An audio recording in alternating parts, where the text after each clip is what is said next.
بسم اللہ الرحمن الرحیم۔ السلام علیکم۔ پروگرام علم و حکمت میں خوش آمدید۔ میں ہوں محمد حسن الیاس۔ ناظرین کرام، ہم نے غامدی صاحب کے ایک مضمون دینی و لادینی کے اوپر سوالات کا آغاز کیا تھا اور جاننے کی کوشش کی تھی کہ مغرب کے اندر رینائسنس نشأت ثانیہ کیسے ہوا، کیا محرکات تھے اور اس کے نتائج کیا برآمد ہوئے۔ اسی سلسلے کو لے کر حاضر خدمت آگے بڑھاتے ہیں۔ ہمارے ساتھ موجود ہیں سابق جناب جاوید احمد غامدی صاحب۔ السلام علیکم غامدی صاحب۔ وعلیکم السلام۔ ہم سب بہت شکریہ آپ کے وقت کا۔ آپ کے مضمون کے کچھ اگلے پیراگراف میں پڑھ کے سوالات آپ کی خدمت میں پیش کرتا ہوں۔ آپ لکھتے ہیں 15ویں صدی کے آخر اور 16ویں صدی کے آغاز میں مارٹن لوتھر نے پوپ کے اختیار کو چیلنج کیا۔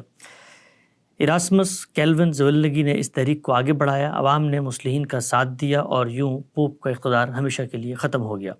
مغرب میں نشأت ثانیہ کی تحریک نے علم، فطرت اور سائنس کے میدانوں میں بے مثال کامیابیاں حاصل کیں۔ انسان نے بحر و بر پر حکومت قائم کر لی، خلا کی خبر لائی اور زمین کو مسخر کر لی، یہاں تک کہ وہ خود اپنی ترقی پر حیران رہ گیا۔ ہم سب پوچھنا میں آپ سے چاہتا ہوں کہ یہ جو کچھ ہوا اس کے بعد، اور جس طرح آپ نے گزشتہ نشست میں بتایا تھا کہ دروازے کھل گئے، رخ تبدیل ہو گیا، اور جو تخیل تھا، فلسفے کی بعض اس طرح کی بھول بھلائیاں تھیں، ان سے نکل کے انسان حاضر و موجود کی طرف متوجہ ہوا۔ یہ جو کامیابیاں ہیں، کیا یہ اتنی حیرت انگیز کامیابیاں تھیں کہ اس کے نتیجے میں انسان اتنا مسحور ہو گیا کہ خود خالق، مذہبی روایت اور وہ جو پوری کی پوری تہذیب تھی اسی سے بے نیاز ہونے کا سفر شروع ہو گیا؟ ایسی کیا غیر معمولی کامیابیاں تھیں؟ آپ اگر مذہبی تصورات کو تھوڑی دیر کے لیے ایک طرف رکھ دیں اور انسان کی سطح پر آ کر دیکھیں تو اس دنیا میں مادہ ہے، نفس ہے۔ انسان جب اپنے مطالعے کی ابتدا کرے گا تو وہ یا مادی حقائق کے اندر اترنے کی صحیح کرے گا یا نفس انسانی کے اندر اتر کر اس کے اعماق میں کیا حقائق ہیں انہیں دریافت کرنے کی کوشش کرے گا۔ میں اس سے پہلے بھی عرض کر چکا ہوں کہ ایک زمانہ وہ رہا جب لوگوں کا نفسی علوم سے بہت زیادہ اشتغال تھا، یعنی وہ یہ سمجھتے تھے کہ ہمارے باطن میں ایک دنیا آباد ہے، اس دنیا کی طرف اگر ہم مراجعت کریں گے، اس کے اندر اتریں گے، اس کے حقائق کو دریافت کریں گے تو اس سے حیرت انگیز قوتیں اور صلاحیتیں ہمیں حاصل ہو جائیں گی۔ یہ ایک واقعہ بھی ہے۔ چنانچہ اس زمانے کا آپ مطالعہ کیجئے، کسی تہذیب کو سامنے رکھ کے آپ مطالعہ کر لیں، ہندوستان کی تہذیب ہے، یونان کی قدیم تہذیب ہے، مصر کی تہذیب ہے، ہر جگہ نفسی علوم کے اشتغال کی بے نظیر مثالیں ملیں گی، اس کے بڑے ماہرین موجود ہوں گے۔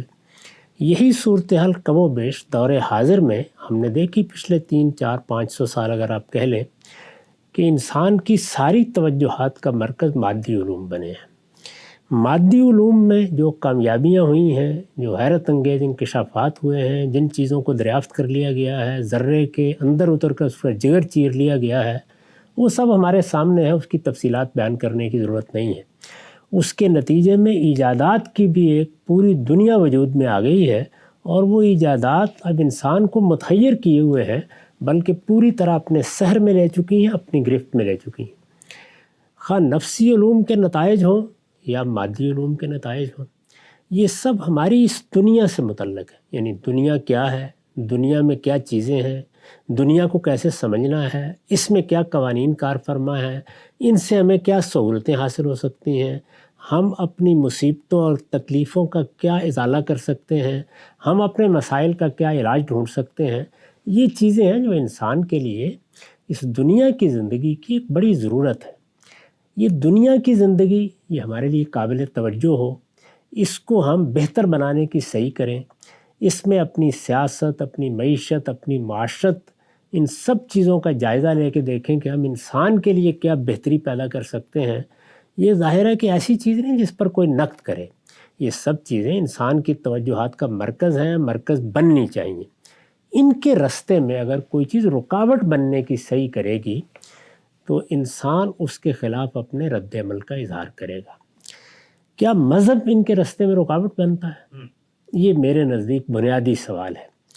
مذہب کو اس کی اصل حقیقت کے لحاظ سے دیکھیے تو یہ بالکل واضح ہو جائے گا کہ اس کا اس دنیا کے ساتھ سرے سے کوئی تعلق ہی نہیں۔ اچھا، یعنی یہ مادی دنیا، اس مادی دنیا میں کیا چیزیں پوشیدہ ہیں، کیا اس کے اسرار ہیں، ان کو آپ نے دریافت کرنا ہے، ان میں اپنے لیے سہولتیں پیدا کرنی ہیں۔ یہ سب چیزیں انسانی عقل کے لیے چھوڑ دی گئی ہیں۔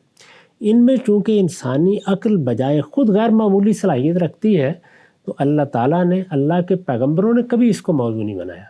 اس زمانے میں الحاد کے بہت سے علمبردار ہیں جو بار بار یہ پوچھتے ہیں کہ پیغمبروں نے اس باب میں انسانیت کو کیا دیا ہے۔ ان کو بھی ہمیشہ یہ توجہ دلائی گئی ہے کہ یہ پیغمبروں کا موضوع نہیں ہے۔ پیغمبروں کے بارے میں اگر آپ قرآنی کتابوں کا مطالعہ کریں، تورات کو دیکھیں، انجیل کو دیکھیں، زبور کو دیکھیں، اور پھر آخر میں قرآن مجید کو پڑھیں، بلکہ بائبل میں جو نبیوں کے صحائف کا پورا باب ہے اس کا بھی مطالعہ کر لیں، تو ان کی ساری توجہات کا مرکز وہ پیغام ہے جو پیغمبر آخرت کے بارے میں لے کے آتے ہیں۔ یعنی وہ یہ بتانا چاہتے ہیں کہ اس دنیا میں تم جیسی بھی زندگی بسر کر رہے ہو، اس کے بعد ایک اور دنیا آنے والی ہے۔ اس آنے والی دنیا میں تمہیں اپنے پروردگار کی معرفت حاصل کرنی ہے اور اس کی مرضیات کو پورا کرنا ہے۔ اس کی مرضیات کیا ہیں؟ اس کی بھی ہم بارہا تفصیل کر چکے ہیں کہ ان کو اگر ایک عنوان دیا جائے تو وہ پاکیزگی کا حصول ہے۔ بدن میں پاکیزگی کا حصول، خور و نوش میں پاکیزگی کا حصول، اخلاق میں پاکیزگی کا حصول۔ یہ پاکیزگی، یہ تزکیہ، یہ پیوریفیکیشن ہے جو اصل میں موت کے بعد نتیجہ خیز ہونے والی ہے۔ اور اللہ تعالیٰ کے پیغمبر یہ بتانے کے لیے آتے ہیں کہ تم اپنے آپ کو اس قابل بناؤ کہ اس پروردگار کی اصل دنیا میں منتخب ہو سکو۔ ان کا موضوع یہی ہے۔ وہ اپنے اس موضوع کو سامنے رکھ کر گفتگو کرتے ہیں، اور اس میں اگر کسی قوم کے بارے میں یا کسی فرد کے بارے میں بھی کوئی تبصرہ کرتے ہیں تو اسی زاویے سے کرتے ہیں۔ انجیل کو پڑھیے تو وہاں بھی یہی صورتحال ہے، زبور کو پڑھیے تو اس میں بھی یہی صورتحال ہے، قرآن مجید بھی اپنی تمام تعلیمات کا ہدف اسی کو بناتا ہے۔ بلکہ قرآن مجید میں تو آخرت کا انذار گویا مرکزی مضمون کی حیثیت اختیار کر گیا۔ ہر باب کا موضوع انذار و بشارت ہے، اصلاً انذار و بشارت ہے۔ اسی کے لوازم، اسی کے مقتضیات ہیں جنہیں قرآن مجید مختلف اسالیب میں بیان کرتا ہے۔ اب اگر آپ اس دعوت کو دیکھیں، یعنی یہ دعوت کہ لوگوں تم اس دنیا میں زندگی بسر کر رہے ہو، اس میں تمہیں جو کچھ دیا گیا ہے وہ اللہ کی عنایت ہے، یہ دنیا تمہاری ہے، اس میں جو چیزیں بھی تمہارے گرد و پیش ہیں وہ تمہاری خدمت کے لیے پیدا کیے گئے، بلکہ یہ زمین کیا، زمین و آسمان میں جو کچھ تمہیں اوپر نظر آ رہا ہے یہ بھی سب اللہ تعالیٰ نے تمہارے کام میں لگا دیا ہے۔ یہ کچھ خدمت تو اس وقت انجام دے رہا ہے، اس سے اور بھی کوئی کام لینا چاہتے ہو تو تم وہ کام لے سکتے ہو۔ یہ تمہاری دنیا ہے، اس میں تمہارے لیے ایک مستقر بنایا گیا ہے، اور اس میں تمہیں ایک خاص وقت تک رہنا ہے، وہ وقت متعین ہے، لیکن اس کے بعد اس بات کو کبھی فراموش نہ کرو کہ تمہیں ہمارے پاس آ جانا ہے۔ جب تم دنیا سے رخصت ہوتے ہو تو تم مر کر مٹی میں نہیں مل جاتے، تمہاری اصل شخصیت کو ہم لے جاتے ہیں، اور وہ اصل شخصیت ہے جس کو پھر دیکھا جاتا ہے کہ وہ اس قالب میں رہ کر اپنے آپ کو کتنا پاکیزہ بنانے میں کامیاب ہوئی۔ اگر وہ پاکیزہ بنانے میں کامیاب ہوئی ہے تو اسی کے لحاظ سے اس کے درجات متعین کر کے اس کے مستقبل کا فیصلہ کر دیا جاتا ہے۔ یہ جو دعوت ہے اگر آپ غور کر کے دیکھیں تو یہ کسی لحاظ سے بھی نہ مادی علوم پر اثر انداز ہوتی ہے نہ نفسی علوم پر اثر انداز ہوتی ہے، یعنی یہ ان کے استعمال پر اس پہلو سے تنقید کرے گی کہ یہاں کوئی اخلاقی پاکیزگی کے خلاف بات ہو رہی ہے۔ اس کا اپروچ دنیا کی زندگی میں خواب آپ کاروبار کر رہے ہیں، خواب آپ ملازمت کر رہے ہیں، آپ تحقیق کر رہے ہیں، آپ معدنیات کو تلاش کر رہے ہیں، آپ زمین کے خزانوں کو تلاش کرنے کے لیے دنیا بھر میں سرگرداں ہیں، آپ مطالعات کر رہے ہیں، آپ اللہ تعالیٰ کی مخلوقات کا مطالعہ کر رہے ہیں، آپ ان کے اندر اتر کر کیا قوانین کار فرما ان کو سمجھ رہے ہیں۔ یہ جو کچھ بھی آپ کر رہے ہیں اس میں اخلاقی حدود کا خیال رکھیے۔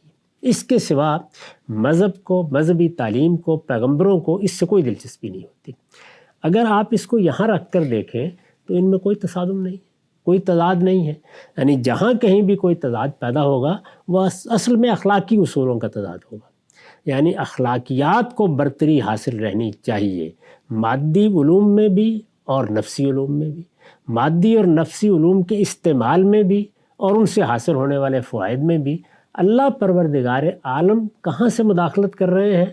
وہ اپنے دین کی دعوت لے کر پیغمبروں کے ذریعے سے انسان کو متوجہ کر رہے ہیں کہ دیکھنا یہ ساری دنیا اپنی ذات میں بڑی کشش رکھتی ہے، اس میں تمہارے لیے بہت کچھ موجود ہے، کہیں اپنے اخلاقی وجود کو آلودہ نہ کر لینا۔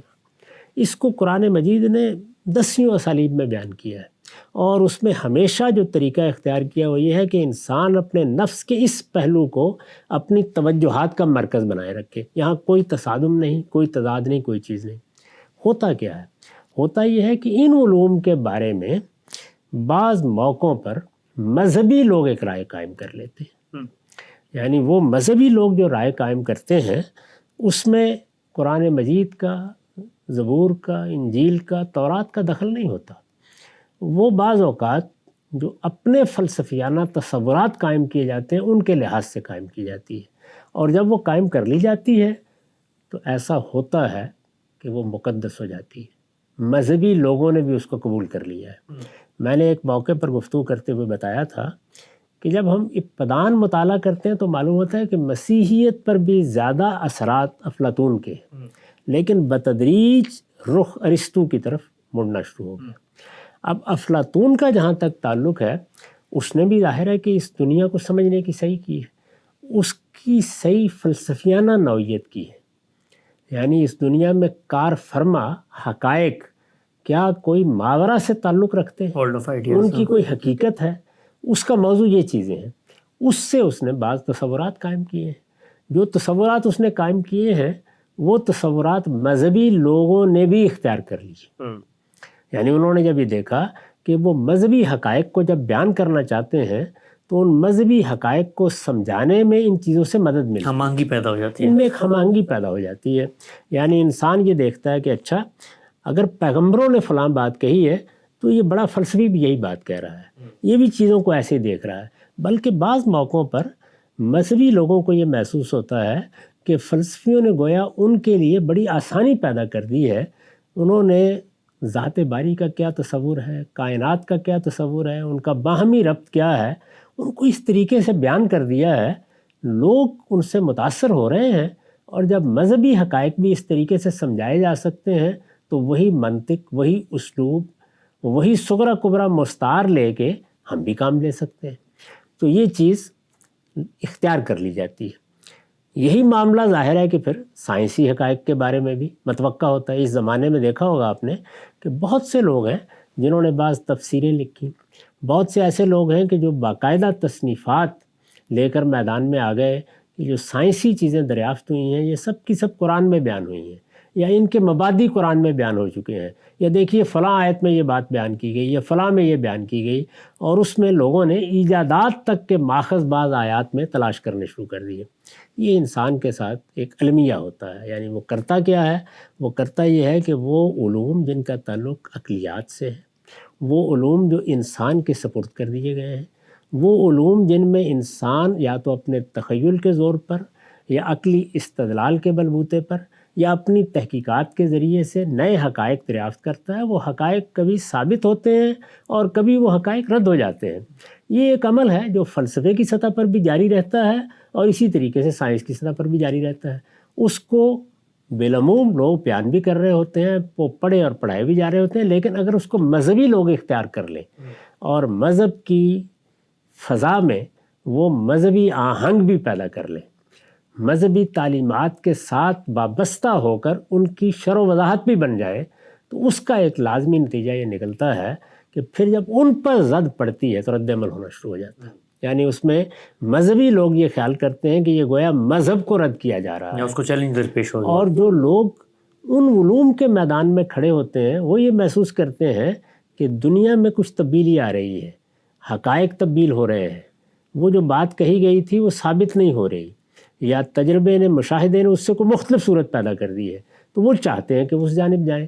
چنانچہ اگر آپ غور کر کے دیکھیں تو جو کلیسا کی کشمکش ہوئی جس کا میں نے یہاں ذکر کیا ہے، وہ کشمکش ایسا نہیں ہوا کہ انجیل کی کسی عبارت پر ہو گئی ہے، یا اس میں تورات کے کسی قانون کو موضوع بحث بنا لیا گیا ہے. دو چار چیزیں آپ کہہ سکتے ہیں زیر بحث آئی ہوں گی، لیکن زیادہ تر وہ انہی افکار سے متعلق ایک تضاد اور تصادم کی فضا ہے جو یا افلاطون سے اخذ کیے گئے یا ارسطو سے اخذ کیے گئے.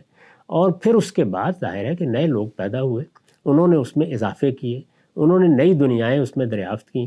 وہ نئی دنیایں جب دریافت ہوتی ہیں اور اس میں نئے نئے افکار آتے ہیں تو وہ بعض موقعوں کے اوپر جو چیزیں پہلے فلسفیوں نے، پہلے حکماء میں، پہلے سائنسدانوں نے کہی ہوتی ہیں ان سے متصادم ہو جاتے ہیں. اب مثال کے طور پر یہ بات کہ زمین سورج کے گرد گردش کرتی ہے یا سورج زمین کے گرد گردش کرتا ہے، یہ اصلاً مذہب کا موضوع نہیں ہے۔ مذہب ان چیزوں کو بتانے کے لیے نہیں آیا۔ اس میں اگر ضمناً کوئی چیز زیر بحث آئے گی تو بالکل اسی اسلوب میں زیر بحث آئے گی جس اسلوب میں مثلاً ہم قرآن مجید میں دیکھتے ہیں۔ وہ اگر انجیل میں بھی کہیں زیر بحث ہوگی تو اسی پہلو سے زیر بحث ہوگی، اس سے آگے کبھی انبیاء علیہ السلام قدم نہیں رکھتے، اس لیے کہ ان کا موضوع نہیں۔ لیکن فلسفی حکماء جیسے کہ ہم یونان میں دیکھتے ہیں کہ وہاں تو سائنس کی بنیادیں بھی ہم کو نظر آتی ہیں، سائنسی طرز فکر بھی نظر آتا ہے۔ بعض فلسفی باقاعدہ اسی طریقے سے تجربے اور مشاہدے کی طرف مراجعت کرتے نظر آتے ہیں۔ تو جب فلسفہ یا سائنس کچھ حقائق کو دریافت کرنے کا عمل شروع کرتا ہے تو یہ عمل تراشیدم پرستیدم شکستم کے اصول پر ہوتا ہے۔ کوئی چیز لی گئی ہے، کسی چیز کی غلطی واضح ہو گئی ہے، ہم نے یہ رائے قائم کی تھی، اس کے بعد دوسرے پہلو نمایاں ہو گئے ہیں، اب اس کی تصویر یہ بن رہی ہے۔ یہ سارا عمل جب ہو رہا ہوتا ہے تو اس کو ظاہر ہے کہ اپنی ذات میں نشو و نما کی ضرورت ہوتی ہے۔ یہ ہو، یہ دنیا کے سامنے جائے، اس کی تنقیح کا عمل ہو، اس پر تنقیدیں ہوں، اس میں نئے نئے چیزیں دریافت کی جائیں، اس نے اسی طریقے سے آگے بڑھنا ہے۔ یہ صحیح و خطا کا عمل ہے۔ مذہب جن حقائق کی تعلیم دے رہا ہوتا ہے وہ حقائق تو اس نوعیت کے کسی ارتقائی عمل سے گزرنے کے لیے ہوتے ہی نہیں۔ وہاں ایک خبر دی گئی ہے کہ ایک دن تم دنیا سے رخصت ہوگے اور تمہارے رخصت ہونے کے بعد ایک نئی دنیا وجود میں لائی جائے گی۔ اس نئی دنیا میں آباد ہونے کے لیے تمہیں کیا تیاری کرنی ہے، اس تیاری کے مقاصد کا اگر آپ غور کر کے دیکھیں تو ان علوم سے کوئی تعلق نہیں۔ یعنی وہ میری زندگی پر اثر انداز ہوتی ہے لیکن میرے اخلاقی وجود کے لحاظ سے اثر انداز ہوتی ہے۔ یعنی اگر دنیا میں میرے وجود سے مذہب کو کوئی دلچسپی ہے تو وہ میرے اخلاقی وجود سے ہے، جس کو پیغمبر خود بھی بیان کرتے ہیں کہ بعثت لأتمم مکارم الاخلاق، میں تو اعلیٰ اخلاق کو ان کے اتمام تک پہنچانے کے لیے بھیجا گیا۔ یہ نہیں کہا کہ علوم کو بام عروج تک پہنچانے یہ ان کا موضوع نہیں ہوتا۔ تو اس میں جب مذہبی لوگ اپنے آپ کو کسی خاص علم سے وابستہ کر لیں یا اس کی روایت سے وابستہ کر لیں اور پھر اس کو مذہبی فتوے کی صورت دے دیں تو بڑی مشکلات پیدا ہو جاتی ہیں۔ پاپائیت کی بنیادی غلطی یہ تھی، احتجاج بھی اسی کے خلاف ہوا۔ چنانچہ جب انہوں نے علوم کے خلاف مورچہ بند ہونے کی کوشش کی یا علوم میں تحقیق کرنے والوں کو پابہ زنجیر کرنے کی کوشش کی یا اس معاملے میں جو حقائق سامنے آ رہے تھے ان حقائق پر مذہبی فتویٰ لگانے کی صحیح کی تو اس کے خلاف شدید رد عمل ہوا۔ یہ شدید رد عمل ہے جو ظاہر ہے کہ انسان کا رد عمل ہے، اور انسان کی خوبی بھی یہی ہے اور اس کی سب سے بڑی خامی یہی ہے۔ یعنی وہ رد عمل سے حقائق کی طرف اپنا سفر شروع کرتا ہے لیکن پھر رد عمل میں بعض اوقات خود بھی گرفتار ہو کے رہ جاتا ہے، اور جب رد عمل میں گرفتار ہوتا ہے تو انتہا پسندی اختیار کر لیتا ہے۔ یہ وہ انتہا پسندی ہے کہ جو مذہبی لوگوں کے افکار اور نظریات سے بغاوت کرتے کرتے پھر مذہب کی بغاوت تک پہنچ گئی۔ ورنہ مذہب اپنی حقیقی تعلیمات پہ نہ نفسی علوم کے ساتھ کوئی تصادم اختیار کرتا ہے، نہ وہ سائنسی علوم یا مادی علوم کے ساتھ کوئی تصادم اختیار کرتا ہے۔ یہ جب اسلام اور سائنس کی بحث بھی ہوتی ہے تو وہاں بھی اصل بات یہی ہے کہ مذہب کا مدعا کیا ہے، مذہب کے پیش نظر کیا ہے، مذہب تعلیم کیا لے کے آیا ہے، مذہب کس چیز سے خبردار کر رہا ہے، اس کے ساتھ ہم بعض چیزیں ملا لیتے ہیں، اور جب ملا لیتے ہیں تو پلٹ کے نہیں دیکھتے کہ وہ ہماری تحقیقات ہیں، ہمارے تصورات ہیں، ہم نے اپنے پرانے زمانے سے متاثر ہو کر کسی چیز کو اختیار کیا ہے۔ تو اگر تو آپ اس پر نظر ثانی کرنے کے لیے تیار ہوں اور اس کو الگ رکھیں، ہر جگہ اس کو الگ طریقے سے بیان کریں، قرآن مجید کی تفسیر میں بھی یا بائبل کی تفسیر میں بھی اگر یہ لب و لہجہ اختیار کیا جائے کہ یہ جو بات بیان کی گئی ہے بظاہر اس وقت کے علوم کی روشنی میں اس کی یہ تصویر بنتی ہے یا غالباً اس سے یہ تصویر سامنے آتی ہے، تو وہ چیز تبدیل ہو جائے گی۔ وہ انسانی فہم تھا، آپ بھی اپنا فہم تبدیل کر لیجئے، لیکن اگر اس کو خدا کا حکم بنا کے پیش کر دیا جائے گا تو پھر معاملات میں بڑی خرابی پیدا ہو جاتی ہے۔ اصل میں یہ خرابی تھی، رد عمل کی نفسیات حدود سے متجاوز کرنے کا باعث ہوئی ہے، اور اس میں بہت سے لوگوں نے یہ طریقہ اختیار کیا کہ یہ در حقیقت مذہب ہے جو ہمارے علم اور ہماری تحقیقات اور ہمارے نتائج فکر کی روشنی میں رکاوٹ بن رہا ہے۔ درحال ہے کہ وہ مذہب نہیں، پاپائیت کا ادارہ تھا، وہ مذہب کی مقدس ہستیاں تھیں، وہ مذہب کے وہ تصورات تھے جو اصل میں افلاطونی فلسفے کے ساتھ یا ارسطو کے فلسفے کے ساتھ مل کر ایک دوسری دنیا بنا چکے تھے۔ ان کا کوئی تعلق اس کے ساتھ نہیں تھا کہ اللہ تعالیٰ نے یہ بات کہی ہے یا اللہ کے پیغمبروں نے کہی ہے یا اس چیز کی منادی کرنے کے لیے وہ آئے ہیں۔ ان چیزوں کو اگر آپ الگ رکھ کے بیان کرتے چلے جائیں گے تو کسی جگہ بھی کوئی خرابی پیدا نہیں ہوگی، لیکن اگر ان کو ملانے کی صحیح کریں گے تو جس وقت ان چیزوں کی علم تردید کرے گا، اور علم میں تردید کرنی ہوتی ہے بعض چیزوں کی، تو وہ مذہب کی تردید بن جائے گی۔ اس معاملے میں اسی وجہ سے ہم ہمیشہ متنبہ کرتے ہیں کہ مذہب کا دائرہ کیا ہے اس کو بالکل متعین رکھیے، اور ان علوم کا دائرہ کیا ہے اس کو بھی بالکل متعین رہنا چاہیے۔ ایسا بڑی خوبصورتی سے آپ نے وہ اصل سے رشتہ دریافت کر کے بتایا کہ کلیش کہاں سے پیدا ہو رہا تھا۔ ایک چیز ہم سب آپ بیان کر رہے تھے ذہن میں آئی کہ ہیمبرگ امپائر کے جو بادشاہ تھے فرانسس، ان کو اطباء نے، ڈاکٹروں نے مشورہ دیا کہ اب آپ کی جو بیوی ہے وہ بچہ پیدا کرنے کے قابل نہیں رہی ایک بچے کی پیدائش کے بعد۔ تو اس پر جو اس زمانے کے مذہبیت کے وہاں پر لوگ موجود تھے، پوپ تھے، سب نے ان اطباء کو بہت لان تان کیا اور کہا کہ یہ تو خدا کے معاملات میں مداخلت ہے، تو خدا کا اختیار ہے، جب چاہے جس کو اولاد دے دے۔ تو ہم نے دیکھا کہ جو نئی سائنسی دریافت ہو رہی تھی، نئے اطباء چیزیں دے رہے تھے، وہ پورا کا پورا ایک کٹھور قسم کا مذہبی تصور کہ جس کے اندر آپ خدا کے تصور توکل کو لے آتے ہیں اور خدا پر اعتماد کو ہٹانے کی بات کرتے ہیں اور کہتے ہیں بھئی آپ کا مادے پر انحصار ہو گیا۔ ہم سب دیکھنے میں آتا ہے کہ یہ جو سلسلہ وہاں پیدا ہوا تھا ہماری مذہبیت کے اندر بھی، مثلا آج بھی آپ دیکھیے ابھی بحث ہوتی ہے کہ جی زمین جو ہے وہ حرکت کر رہی ہے کہ نہیں حرکت کر رہی، تو ایک پورا کا پورا کلامی نظام اور قرآن مجید سے دلائل، حالانکہ سب لوگ اب تو دیکھ چکے ہیں، اب تو یہ چیز مشاہدے کی ہے کہ بھئی یہ تو حرکت میں ہے، گردش میں ہے چیزیں، لیکن تب بھی ان کو قبول نہیں کیا جاتا۔ تو اس کا ایک نتیجہ نکلتا ہے کہ جو جدید ذہن ہے، خرد افروز طبقہ ہے، وہ پھر یہ سمجھتا ہے کہ اگر یہ مذہب کا دعویٰ ہے تو اس کا مطلب مذہب کے باقی دعوے بھی اسی طرح کے ہوں گے۔ اس میں ایک چیز کو آپ فرق کے طور پر ملحوظ رکھیں، وہ یہ کہ ہمارے ہاں یہ نہیں ہے کہ کوئی ایک باقاعدہ مذہبی ادارہ قائم ہے اور اس مذہبی ادارے کو آخری فتویٰ دینے کا حق دیا گیا ہے۔ ٹھیک، اس کے فتوے پر سب کے لیے عمل کرنا ضروری ہوتا ہے، اور اگر اس کے فتوے سے انحراف کیا جائے تو اس کی عدالتیں سزا دے سکتی ہیں۔ ہمارے ہاں یہ چیز کبھی نہیں ہوا۔ بالکل ٹھیک، یعنی اللہ کے آخری پیغمبر کے ذریعے سے مسلمانوں کی جو اجتماعیت وجود میں آئی ہے، اس اجتماعیت میں نہ تو کوئی کہانت کا ادارہ قائم کیا گیا ہے، نہ کسی مذہبی عالم کو یہ حیثیت دی گئی ہے کہ اس کا فتویٰ آخری حجت کی حیثیت رکھتا ہے۔ لوگ کسی عالم پر اعتماد کر لیں، لوگوں نے امام ابو حنیفہ کی فقہ کو اختیار کر لیا یا امام شافعی کی فقہ کو اختیار کر لیا، یہ لوگوں کا انتخاب ہے۔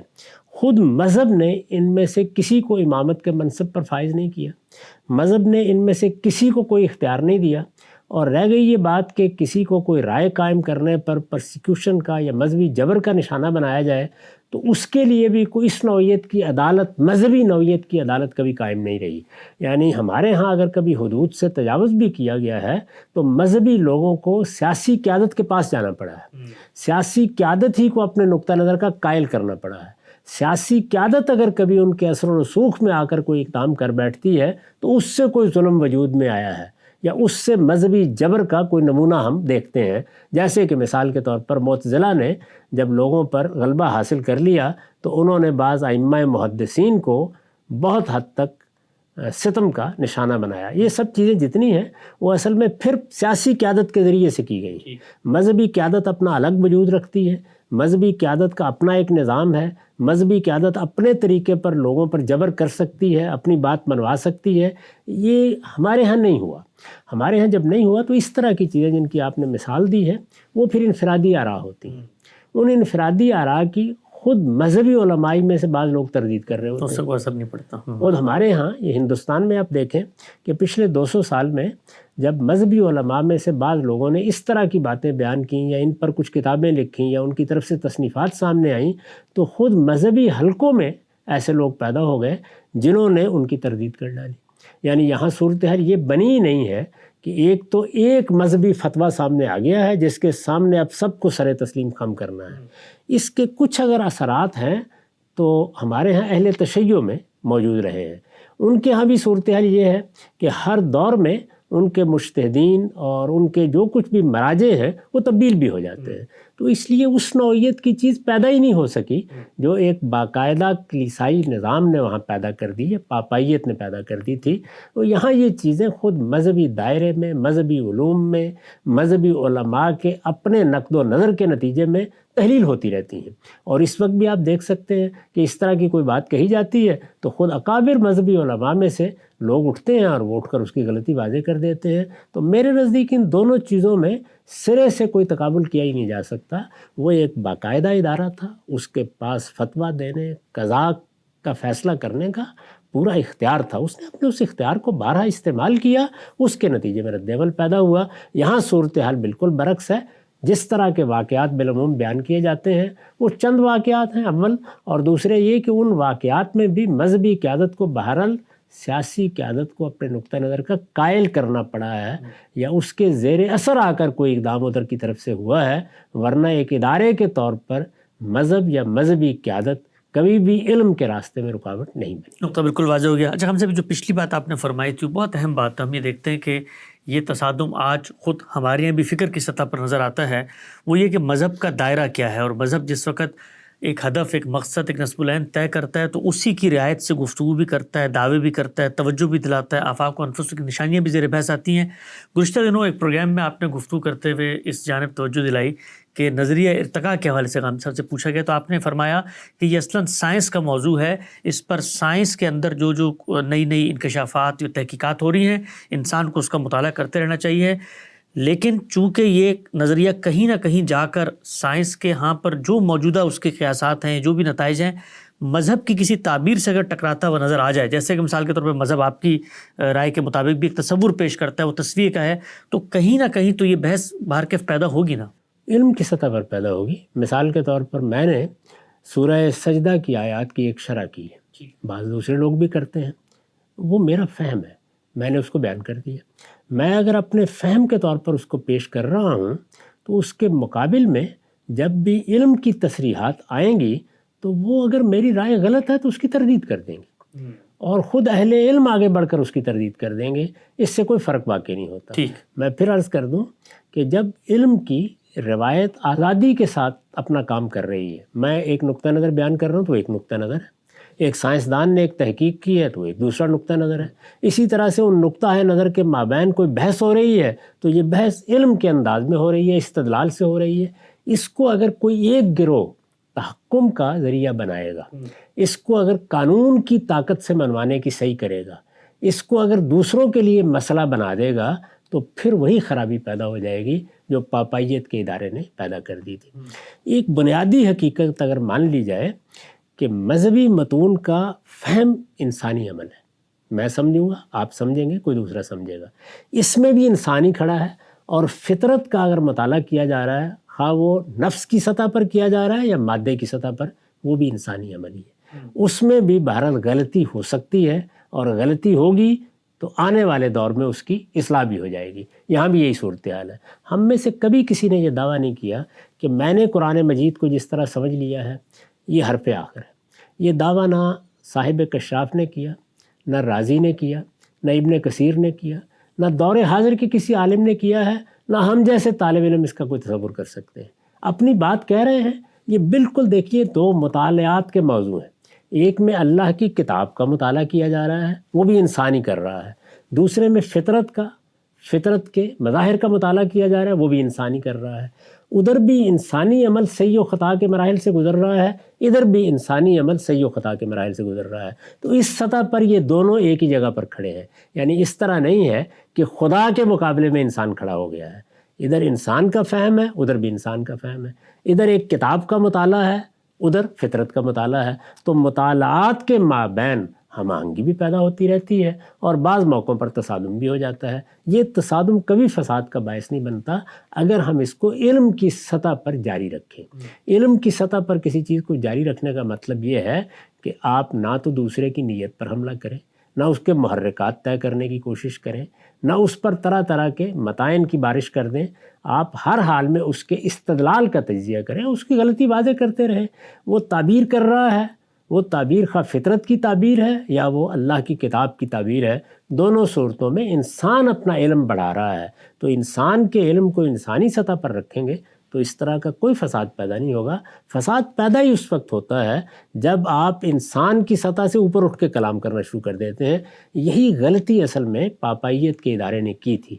یعنی وہ انسان کی سطح سے اوپر اٹھ کر اب اپنے علم اور اپنے فہم اور اپنی تعبیر کے معاملے میں یہ سمجھتے تھے کہ یہ آسمان سے آئی ہے. جب آپ یہ رویہ اختیار کریں گے تو پھر ظاہر ہے کہ اس کا نتیجہ فساد کی صورت میں نکلے گا، اور وہ مغرب میں نکلا، اور اس فساد کے نتیجے میں بہت کچھ قربانیاں لوگوں کو دینی پڑیں، یہاں تک کہ پھر آزادی حاصل ہوئی۔ اب آزادی جب انسان نے اس طریقے سے لڑ کر اور مر کر حاصل کی ہو تو وہ حدود سے متجاوز ہو جاتی ہے۔ انسان کے لیے یہ سمجھنا بہت مشکل ہوتا ہے کہ اس کی آزادی کے حدود کیا ہیں، اسے ان حدود میں کس طرح رہنا ہے، اور مذہب کی تعلیمات حقیقت میں کیا ہیں۔ یہ حقیقت ہے کہ ہمارے ہاں بھی بعض موقعوں کے اوپر مذہب کو انسانی مسائل کے حل کے طور پر جب پیش کیا جاتا ہے تو اسی طرح کا تصادم پیش آ جاتا ہے۔ بالکل ٹھیک۔ مذہب انسانی مسائل کا حل نہیں ہے، انسان اپنے مسائل کو حل کرنے کی صلاحیت لے کے آیا ہے، اس کے لیے تمام ضروری صلاحیتیں اس کو دی گئی ہیں، وہ ان صلاحیتوں کو استعمال کر کے انہیں حل کرے گا۔ جب وہ ان کو حل کرے گا تو اس سے کچھ نتائج نکالے گا، ان نتائج کی بنیاد پر مذہب بھی یہ گفتگو کرے گا کہ اس میں کوئی اخلاقی فساد تو پیدا نہیں ہو رہا، اس میں کوئی آلودگی تو پیدا نہیں ہو رہی، اس میں نفس انسانی کہیں کسی غلط راہ پر تو نہیں پڑ رہا۔ تو یہ اخلاقی محاکمہ ہے جو مذہب کو کرنا ہے، اور اخلاقی محاکمہ ہی اس کا حق ہے، اور اخلاقی محاکمے کے لیے جو بنیادی علم ہے وہ خود انسان کی فطرت کے اندر موجود ہے۔ اس وجہ سے وہاں بہت شائستگی کے ساتھ تہذیب کے دائرے میں ایک دوسرے کی عزت کرتے ہوئے گفتگو بھی ہو سکتی ہے، تبادلہ خیالات بھی ہو سکتا ہے۔ لیکن جس وقت آپ کسی دنیوی علم کے نتائج کو مذہب بنا کے پیش کر دیں گے، وہ ادھر کے لوگ کریں یا ادھر کے لوگ کریں، اس کا لازمی نتیجہ وہی نکلے گا جو مغرب بھگت چکا ہے، اور یہ اسی کا رد عمل ہے کہ اعلیٰ اخلاقی اقدار پر بھی گفتگو کرنی مشکل بنا دی گئی۔ نقطہ بالکل واضح ہو گیا۔ غام صاحب آگے لکھتے ہیں کہ پوپ کے خلاف جنگ اور نشست ثانیہ دونوں انسان کا فخر ہیں۔ پوپ کا باطل دعویٰ ختم ہوا اور علم کو دوبارہ حاصل کیا گیا، لیکن بدقسمتی سے اس رد عمل نے صرف پوپ کو نہیں بلکہ خدا کو بھی رد کر دیا اور انسان کو اس کی اصل حقیقت سے بھی کاٹ دیا۔ 4 صدیاں گزر چکی ہیں مگر آج تک اس انکار کی بنیاد کسی سچے علمی استدلال پر نہیں رکھی گئی۔ یہ رد تعصب، نفرت اور ایک اندھے جذبے پر مبنی تھا۔ علم کے دور میں جہالت برتی گئی، حقیقت کے متوالوں نے حقیقت سے روگردانی کی اور علم کی پوجا کرنے والوں نے علم ہی کا انکار کر دیا۔ ہم سب آخری سوال موضوع کو سمیٹتے ہوئے، یہ اگر ریورس انجینئرنگ کی جائے کہ یہ جو کچھ ہوا، آپ نے اس کی پس منظر بتا دیا، غلطی کیا تھی، کیا رد عمل ہوا، کیسے وہ انقلاب بپا ہوا، اگر یہ میں نتیجہ اخذ کروں کہ مذہب اپنی فکر کی تمام تر خرابیوں کے باوجود اپنے اندر ایک خیر کا پہلو رکھتا ہے، جس وقت اس کو چیلنج کر دیا جائے یا جو کچھ مذہبیت یا مذہبی علماء ایک فہم فکر پیش کر رہے ہیں اس کا خاتمہ کر دیا جائے، تو اس کا ناگزیر نتیجہ وہیں تک انسان کو پہنچا دیتا ہے جہاں تک انسان یہاں پر پہنچا۔ تو یہ جو نشست ثانیہ ہوئی، اس نشست ثانیہ کے بعد اس وقت ایک روحانی نشست ثانیہ کی بھی ضرورت محسوس کی جاتی ہے۔ تو سوال آپ کی خدمت میں یہ ہے کہ مذہبی فکر کی غلطی ہونے کے باوجود سوسائٹی سے اگر اس کو ایلیمینیٹ کر دیا جائے گا تو اس کا ناگزیر نتیجہ الحاد کی صورت میں نکلے گا، الحاد کی صورت میں بھی نکلے گا اور اخلاقی فساد کی صورت میں بھی نکلے گا۔ یعنی یہ بات بڑی اچھی طریقے سے سمجھ لینی چاہیے کہ مذہب کا رول انسان کی شخصیت میں بہت غیر معمولی ہے۔ وہ اس کی نفسیات کا تقاضا ہے، وہ اس کے وجود کا تقاضا ہے، وہ اس کی شخصی معرفت کا تقاضا ہے۔ اس کی خودی نشو و نما نہیں پا سکتی اگر اس کو وہ اخلاقی اساس میسر نہ رہے۔ وہ بہت بڑی قدر و قیمت کی چیز ہے۔ یعنی مذہبی فکر ایک اور چیز ہے، مذہبی فکر تو ظاہر ہے کہ انسان پیدا کرتے ہیں، مذہب کو اگر آپ دیکھیں تو وہ انسان کی نفسیاتی ضرورت بھی ہے، اس کی عقلی ضرورت بھی ہے، اس کی فکری ضرورت بھی ہے، اور سب سے بڑھ کر اس کے اخلاقی وجود کا آخری سہارا ہے۔ یہ بہت بڑی چیز ہے۔ اس کو اگر آپ اٹھا کے پھینک دیں گے تو پھر آپ کے پاس انسان سے، انسان کی حیثیت سے بات کرنے کی کوئی بنیاد باقی نہیں رہے گی۔ انسان کی تحلیل کر کے میں نے بارہا توجہ دلائی ہے کہ وہ ایک عقلی وجود ہے، اس کے پاس حصے جمالیات ہے، اور وہ ایک اخلاقی حادثہ رکھتا ہے۔ آپ ان میں سے اگر حادثہ اخلاقی کو اس کی اساس سے محروم کر دیں گے، اور وہ اساس کہاں ہے؟ وہ فطرت میں موجود ہے، اور اس کی تفصیلات صرف مذہب کرتا ہے۔ اس لیے کہ مذہب جس کام کو لے کے آیا ہے، یعنی اس کے پیش نظر جو مقصد ہے آخرت کے لیے لوگوں کو بلانا، تیار کرنا اور خدا کی جنت، خدا کے فردوس میں آباد ہونے کے قابل بنانا، اس میں اصلی زور اسی چیز پر ہے۔ تو جب آپ اس سے اس کو محروم کر دیتے ہیں تو پھر اس کا اندیشہ ہوتا ہے کہ انسان اپنے ہی بنائے ہوئے ہتھیاروں سے خودکشی کر لے گا۔ اسی حقیقت کو محسوس کر کے اقبال نے وہ کہا تھا کہ تمہاری تہذیب اپنے خنجر سے آپ ہی خودکشی کرے گی۔ اس میں کیا چیز بتانا مقصود تھا کہ اگر آپ نے مذہبی اساسات سے اپنے معاشرے کو محروم کر دیا، تو اس کے معنی کیا ہوں گے؟ آپ نے اخلاقی اساسات سے محروم کر دیا، اور اخلاقی اساسات سے محرومی کا مطلب یہ ہے کہ انسان اپنے وجود کی حقیقت کھو بیٹھا۔